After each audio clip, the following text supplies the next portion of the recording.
Thank you for staying with us. TVC News has made a significant stride in Nigerian broadcasting by launching the country's first artificial intelligence news anchors. These AI presenters deliver news bulletins in 5 major languages: English, Yoruba, Hausa, Igbo, and Pidgin, aiming to enhance accessibility and inclusivity across Nigeria's diverse linguistic landscape. The initiative is also designed to complement human journalists rather than replace them. By leveraging on AI technology, TVC News seeks to expand its reach across Nigeria's 6 geopolitical zones and engage a broader audience, particularly the younger demographic, which constitutes a significant portion of the country's population. Joining us in the studio is technology expert Stephen Oniya. Good morning. It's good to have you join us. Thank you. Happy to be here. Now, let's begin with 2 major concerns that a lot of persons have been speaking about when they saw that TVC, brought out this AI news anchors. One, a lot of persons are concerned that perhaps this is going to disrupt work of journalists in terms of they losing their jobs. That's on the one hand. On the other hand, they are talking about the cultural aspect. As Africans and even Nigerians, when we speak with people, we like to feel them in terms of we're not just hearing them, but also hearing that they're expressing emotion, and then we can connect with them. Yorubas would say, Oju Lorowa, and or something like that, right? But so beyond just hearing you, they want to see you so that they can understand that they're on the same wavelengths with you. Do you think that is also a matter here when we're talking about AI presenters?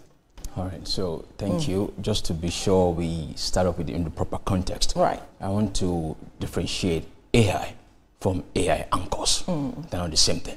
Okay.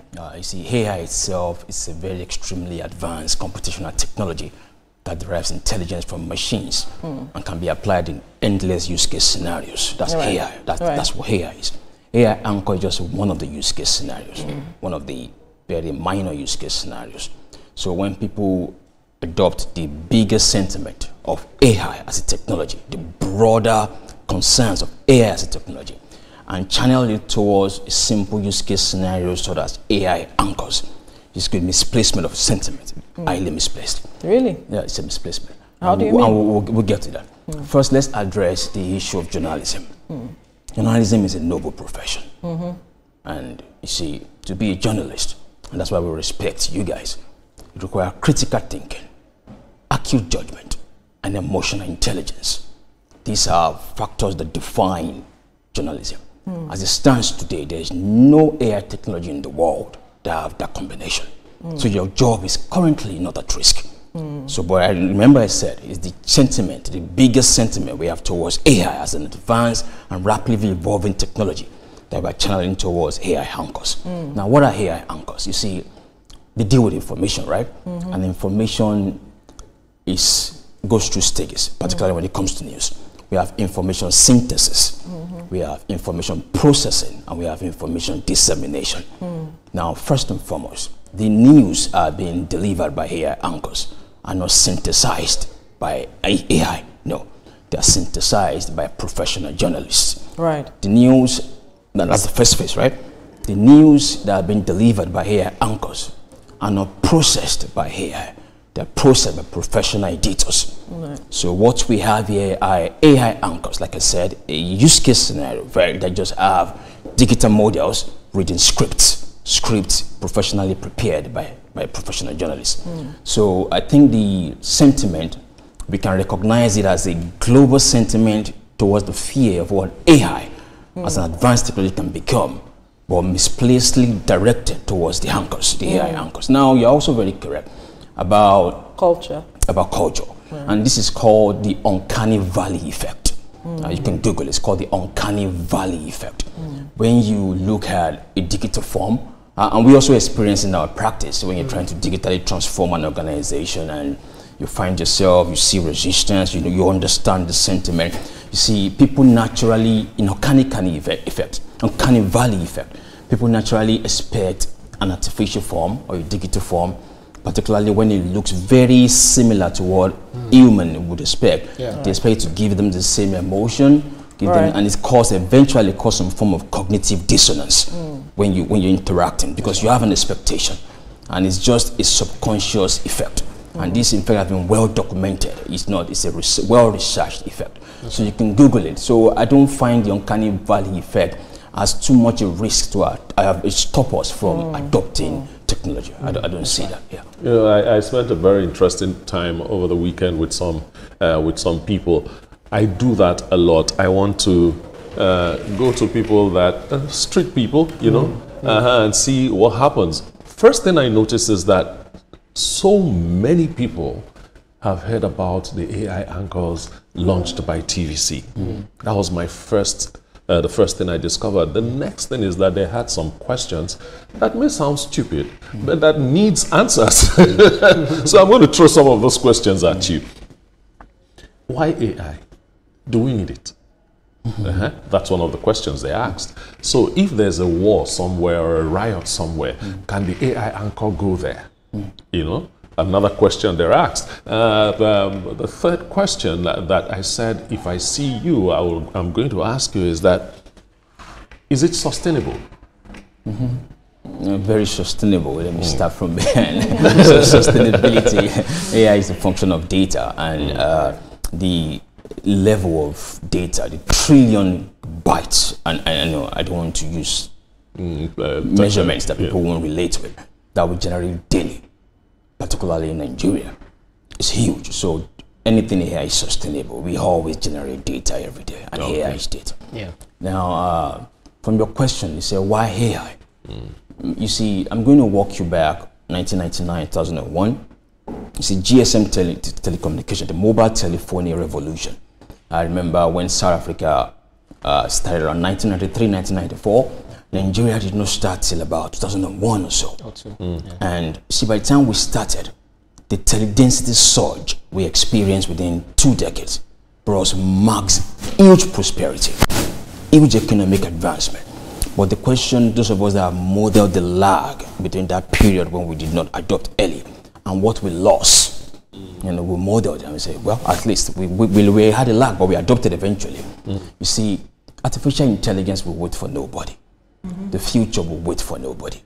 And we can sit here and continue to analyze the risk.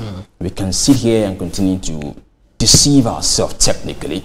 I used to tell some people in my team when we want to try our internet analysis, I say, you know what, you work in VIO.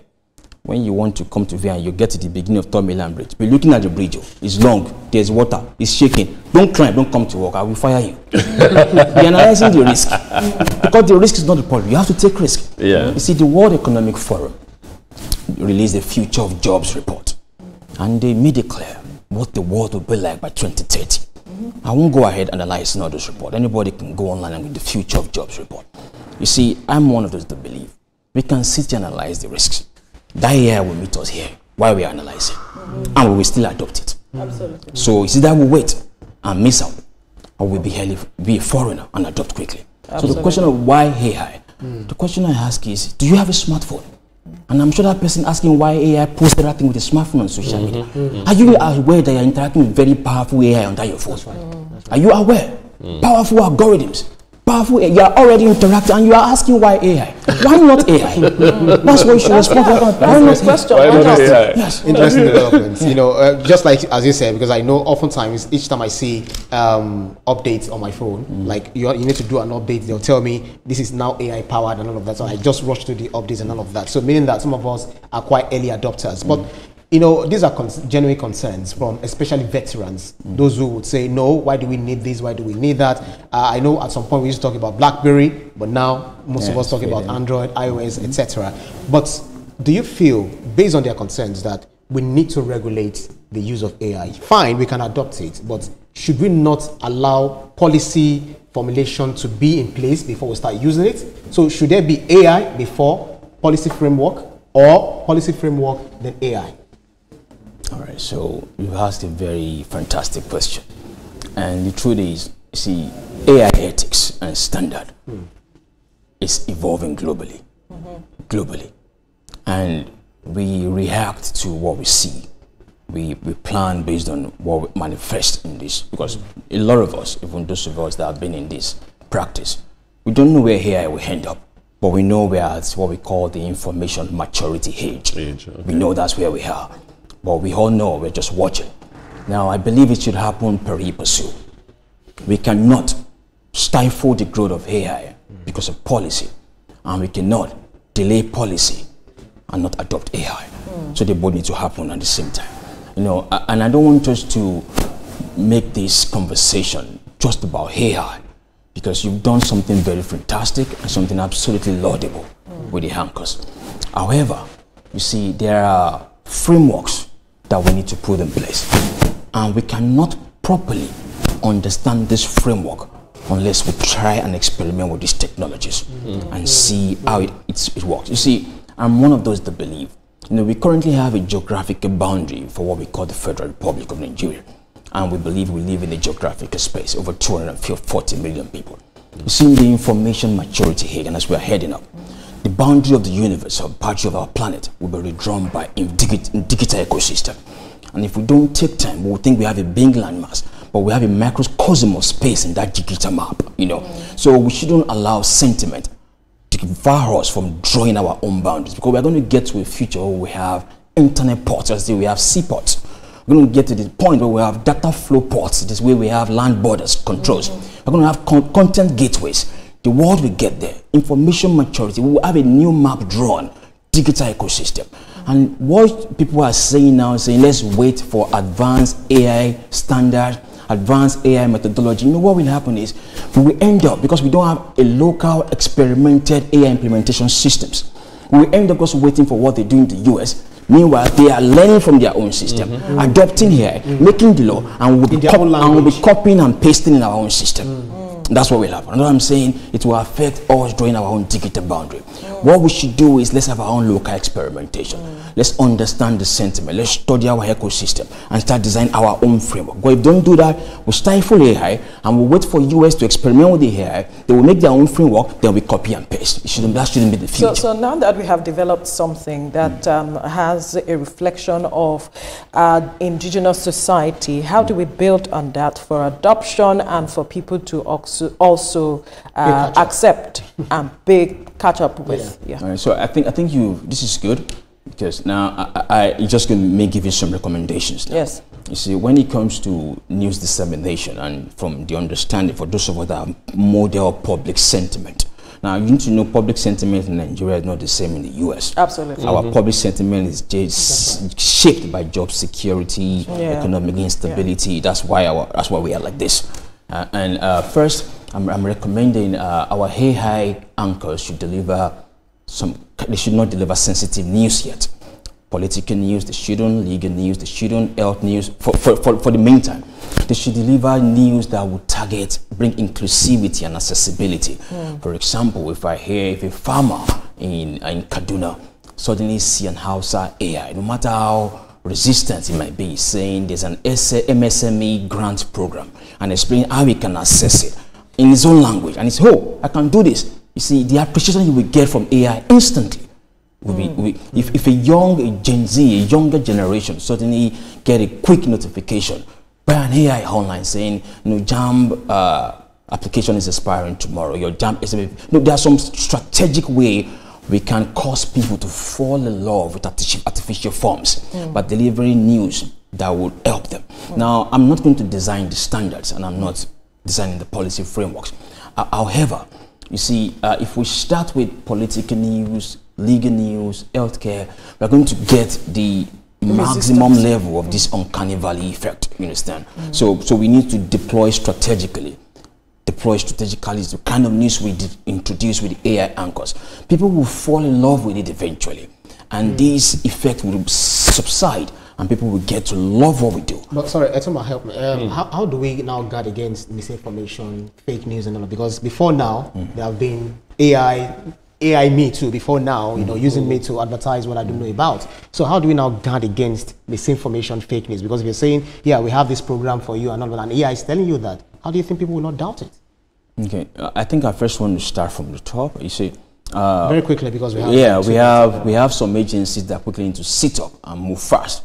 The Nigerian Copyright Commission, the Nigerian Broadcasting Commission, they need to move very fast, because these AI anchors need to be copyrighted. We need to have a copyright model for them, so you know when you duplicate your own digital twin for something else, you are against the law. We need broadcasting AI standards quickly, so people understand, see, when you do this, there are implications. Once we have that in place, we can manage misinformation. Unfortunately, time is up.